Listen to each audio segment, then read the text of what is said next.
अस्सलाम वालेकुम। आज मैं आपके लिए गवार की फली लेकर आई हूँ।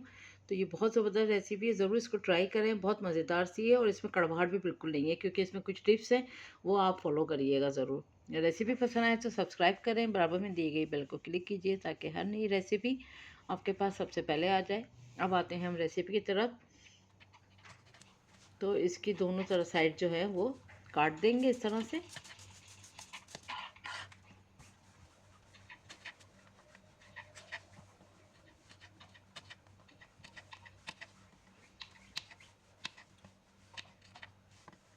बस फिर बंच बनाएंगे और बंच बनाने के बाद आप मैं सिर्फ ये दिखा रही हूँ कि इसको इतना ही बारीक काटना है। इस सब्ज़ी के लिहाज से इसको इतना ही बारीक काटना होगा। और जो डिफरेंट सब्ज़ी बनाते हैं हम सालन वाली, उसमें थोड़ा सा 2 इंच का रखते हैं इसको, लेकिन इस वाले में इसको इसी तरह काटना है। अब पूरी को मैं इसी तरह काट लेती हूँ। यहाँ वैसे मैंने ये हाफ़ केजी के करीब ली हुई है। अब इसमें मैंने तेल डाला 3 टेबल स्पून, ज़ीरा डाला 1 टेबल स्पून, सौंफ डाली मैंने 1 टीस्पून।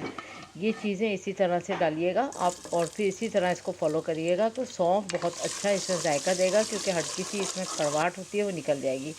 आलू मैं ज़रूर डालती हूँ कि ये बहुत ज़बरदस्त इसका टेस्ट देगा। तो आलू को यहाँ पर अच्छे से फ्राई कर लेना है कि ये गोल्डन हो जाए, इतना फ्राई करना है यहाँ पर आलू। उसके बाद फिर इसमें हमने प्याज डाल देनी है। 3 मीडियम साइज़ की प्याज ली थी, उसको बारीक बारीक आपको चॉप कर लेना है।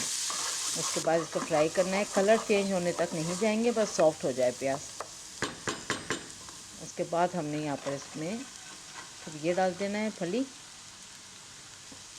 अच्छी तरह से इसको हम मिक्स करेंगे प्याज के साथ। अब इसके ऊपर ही मसाले जाएंगे। तो 1 टीस्पून जो है हमने नमक ले लिया, हल्दी पाउडर जाएगा हाफ़ टी-स्पून,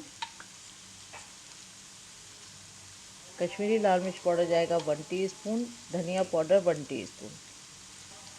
अदरक बारीक बारीक काट लें या चॉप कर लें, जो आपकी मर्ज़ी है, वही 1 टीस्पून जाएगी। और हरी मिर्च 1 अदद मोटी कटी भी डालिए।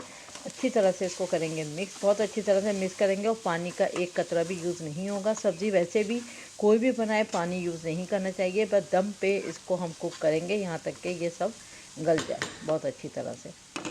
तो यहाँ पर मैंने 15 मिनट के लिए इसको बिल्कुल धीमी आंच पे छोड़ दिया। ये देखिए, ये अपने ही भाप के पानी में पक चुकी है। और यहाँ पानी बिल्कुल नहीं होना चाहिए, एकदम ड्राई होनी चाहिए। उसके बाद फिर हम इसमें जो है वो ड्राई आमचूर पाउडर जो होता है वो डालेंगे। अगर आमचूर ना हो तो चाट मसाला भी यूज़ कर सकते हैं 1 टीस्पून। और वो दोनों भी ना हो तो इसमें नींबू भी डाल सकते हैं 1 टेबल स्पून। अच्छी तरह करेंगे मिक्स, और मिक्स करने के बाद डिश आउट करेंगे।